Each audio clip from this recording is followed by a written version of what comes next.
Hey guys, what's going on? Coach Justin here from Ultimate Baseball Training, and in today's video we're going to be talking about how to become a better outfielder. Hopefully this is really useful for you outfielders out there. Hopefully it takes your game to that next level. I'm going to try and run through a variety of different topics, from your ready position to your first movement to how to approach a ground ball and a fly ball, to how to pick up a ball when it's just sitting there dead, not moving in the outfield. How do you do it? Hopefully this is going to be some next level information for you. So without further ado, let's just jump straight into the video. So the first thing that I want to talk about is your ready position as an outfielder. And this can really be all over the board. Even you watch professional players, they're all going to have slightly their own little swag when it comes to their ready position.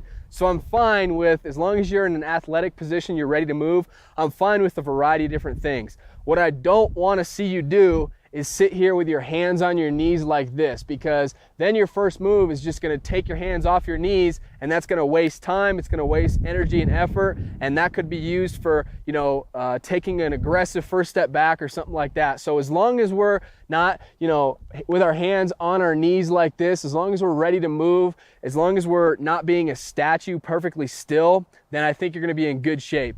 Some things that you'll see professional players do, sometimes they'll just kind of stand tall with a little bit of flex in their knees, and all they'll do is they're just overcoming inertia. So they'll take a couple steps forward and kind of just get into a ready position like this. And that's probably what I would recommend. I'm not standing completely straight with my legs or anything like that. I'm having some movement forward. I'm on the balls of my feet ready to go, just like this. So as the pitcher's winding up, I'm kind of taking a couple steps forward, hands out in front, ready to go. Now the ball's crossing the plate, and I'm ready to make an aggressive first step.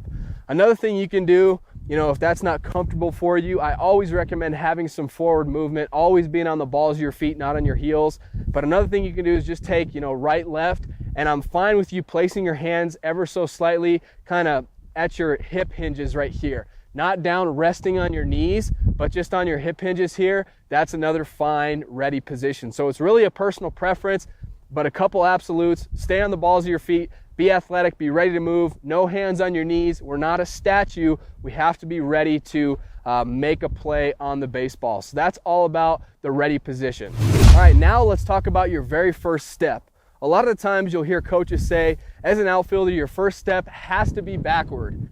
And I would say about 90% of the time, that's true. Your first step needs to be backward. But sometimes on a low line drive, if you take a big step back, then there's no way you're going to be able to have enough time to make that play. So it's really a judgment call. For you younger players, the most important thing as an outfielder, we're kind of like a safety in football. We can't let anything behind us, right? Nothing gets by us. So that being said, it's better safe than sorry. Most of the time, your first step should be back. If you don't see the ball really crisp, really clean off the bat, first step has to be back, because we're not getting beat. However, if you have just an absolute beat on the ball, if you know that it's going to be, in front of you at an angle or directly in front of you, it's not going to get over your head, and you want to make that first step forward, then by all means, go do it, go get the ball, but keep the ball in front, okay? But let's talk about, typically, most of the time as outfielders, our first step's going to be back, and typically we're going to take a couple steps, to our right or left or back or whatever, and then we're going to settle under the ball and make the play. So on a routine fly ball, I want to talk about your footwork, and I'm going to have a bat on the ground. This is what I recommend you do to work on your first step. Put a bat on the ground, and what you're going to do is you're going to stand a couple feet behind it, and then you're going to act like the pitcher's going into his motion, so you're going to get into your ready position. So you're going to take a couple steps forward. Now I'm in my ready position. My toes are pretty much even with the baseball bat. And then what you really want to focus on, you can even have a coach point a certain direction, either this way or this way. What you're going to do is you're going to go back at a 45-degree angle. You're going to over-exaggerate your first step. So over-exaggerate it. Obviously in a game, it's probably not going to be that big, right? But we're going to over-exaggerate it. And the biggest thing I want you to focus on is no stutter steps. That's why the bat's here. I don't want you to stutter step.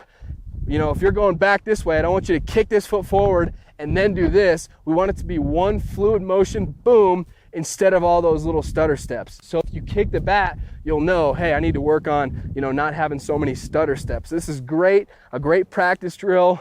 Go with the coach. You can have a line of players, right? Have them just get in their ready position. You can even start with your toes on the baseball bat and point one way or the other. You can throw them, soft fly balls. but just really focus on over exaggerating that first step, and we're not kicking the bat and having a stutter step. All right, now let's talk about your route to the baseball. Let's talk about maybe a fly ball that's hit over our head, slightly. We have to run back this direction, all right? So the shortest distance between 2 points is obviously a straight line.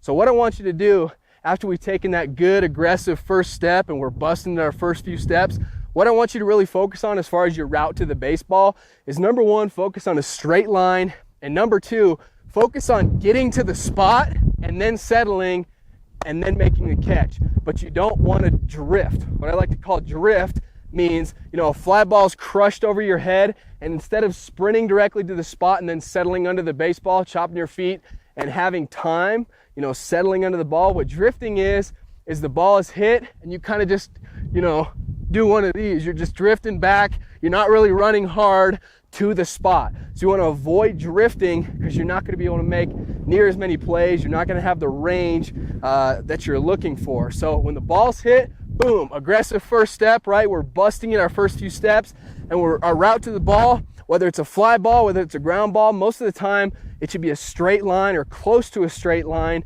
And we always want to, let's say a ground ball is hit slightly to our left and it's just an average hit ball. It's not smoked or anything. We always want our first few steps to be bolting. We want them to be hard, because if the ball's hit and we just kind of start jogging to the ball, that's when guys are going to take extra bases on you, and you don't want that. So when the ball's hit, boom, you sprint to the baseball, and then at the last second, that's when you kind of gather yourself and field the ball and make sure that you keep everything in front.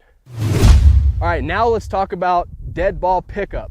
So this is when there's a really soft line drive, a really soft ground ball. Maybe you're playing deep, no doubles, and the ball is literally like it is right there. It's stopped. It's at a dead stop, okay? I see a lot of younger players make this mistake. When the ball is at a dead stop like that, they'll sprint up to it and they'll try and field it with their glove, and what happens? They end up bobbling the baseball, right? Or worst case scenario, what they do is their glove just kind of skips right over the top of it, and the ball is left there, and then they're out there fumbling. Guys are taking extra bases, guys are scoring runs, so we don't want to do that, right? So how do you approach a dead baseball? And this is whether you're an infielder or an outfielder. What you really want to do, first of all, get rid of the glove, because if the ball is completely stopped or if it's moving really slow, forget about the glove. We're not going to be using that because it's going to cause more harm than good. What we are going to do is we're going to run up to the baseball, and we're actually going to push our throwing hand. We're going to push the ball. We're not going to try and scoop it up like this, because again, we're just going to be fumbling around. We're going to try and scoop the baseball, or push down rather, and pick up a clump of grass. So again, the ball's dead here. I'm running up to it. I'm going to get myself into almost like a throwing position so I can field the baseball, bring it up, and then automatically go into my throw. We want to limit our steps, but I recommend pushing down kind of like your arm is a claw, and focus on the easiest way to not fumble the ball. Focus on literally picking up a clump of grass. I have a clump of grass on that baseball there. That's going to make sure that you not only pick up the ball, but you pick up some grass, and you're going to avoid the fumble. So that's how you pick up a ball when it's completely dead. All right, the last thing I want to touch on is the cutoff man, throwing through your cutoff man. A lot of times people just turn off the video when they hear cutoff man, because everybody thinks they have a cannon. Everybody thinks that they don't need a cutoff man, and I'm here to tell you that you do. They're there for a reason, and that reason is, number one, if your throw's not going to make it there, if your throw's offline, they can catch it and then fire it in, or they can actually catch it if the run, let's say the run's going to score, you're throwing home and the run's for sure going to score, the catcher can communicate with them and they can actually catch the ball and redirect it to a base. So cutoff men are very important, and a couple major points that I want to point out to you. Number one, it is not throwing to the cutoff man. We do not want to throw to the cutoff man. We want to throw through him. So get that through your head. It's not to him, it's through him. What you want to do is you want to act like, if you're throwing a guy out at the plate, you're not trying to throw to the cutoff man so he can catch it and then he can throw the guy out. You are getting the guy out at the plate, and it's either a long hop or a no hop. You're going to give the catcher a long hop where the ball bounces way out in front. It's easy for him to read and make the play, or you're going to give him no hop and it's going to be on a line. But you have to throw through your cutoff man. It has to be in a position where he can handle the baseball.